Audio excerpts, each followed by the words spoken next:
Hello, I'm Dr. Andrew J. Allen, Associate Professor of Saxophone at Georgia College and State University. And in this video, I'll be performing and discussing the 2024-2025 Georgia All-State Concert Band Audition Etudes for tenor saxophone.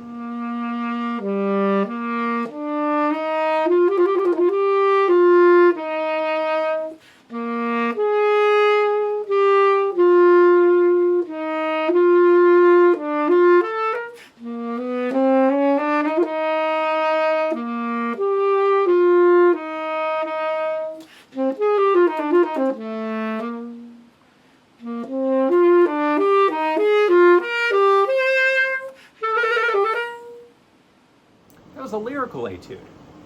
So this one seems quite simple. It's very short, but again, clarity of sound, beauty of tone, expressiveness, all those opportunities that you're taking with dynamics are vital here. There's plenty of opportunity to use vibrato on anything longer than an eighth note in this example. So if you're not comfortable with vibrato, pause this after I tell you what to do. Type Andrew Allen vibrato Van Doren into the search bar on YouTube. It's going to take you to a video that my friends at Van Doren released that shows how to effectively perform vibrato on saxophone. I'll try to remember to include it in the description of this video as well. But this is a great place to start exploring if you are not familiar with vibrato yet. And if you are, it's a great place to keep developing it. So a few things to think about here. You have a trill and grace pattern at the beginning of the second measure. So we're counting eighths here. So I want you to think about trilling until halfway through the eighth note. And when you reach the halfway point, I want you to just play the G and then give yourself space for the two graces, just like I did in the recording. We need to reestablish the pitch before we move on. All the trill is doing is just highlighting the original note. If you're trilling all the way through, we kind of lose that. And also, you don't have to go as fast as you possibly can. Just a few little light back and forths is usually all that we need. Measure 5, you have those graces, and anytime you have those graces, make sure they're happening before the beat, and the beat note is the one that gets accentuated. Again, the graces are just supposed to be drawing attention to the note following them. In measure 7, you see stringendo. Now, what does that mean? Well, it means pressing, or it means becoming faster. So make sure that you're paying attention to little things like that, because again, there's a lot of drama to be found there. Finally, the last little thing to think about, you get the trill on the B with the octave key right before the last bar. So that's a perfect place to use an alternate fingering, the side C. So I don't use this a lot, but I always use it when I have a B to C trill. So you play your B with the octave key, and then to that you're just going to add your middle side key right here. It's a lot easier than trying to go back and forth between the normal fingerings. Again, I would never use the side C held out, but it's perfect in a situation like this. Now, listen as I play the technical etude.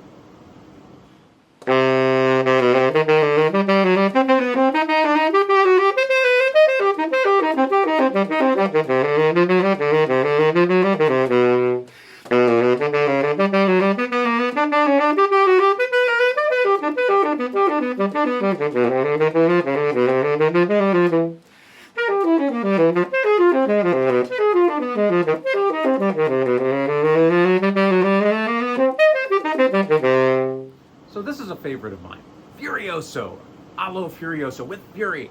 But if you think about too much fury, it's going to get really heavy. So this is actionable anger, right? You're going to keep it light, you're going to keep it on your toes, ready to move in any direction. So tension is the enemy here. If you start to get seized up, if you start to get seized up in your embouchure or in your hands, it's not going to happen. So go slow, go steady, use really fast charged air, but make sure that your fingers are as supple as a cat's paws, that you are just able to move in time with no tension and no extra force or anything.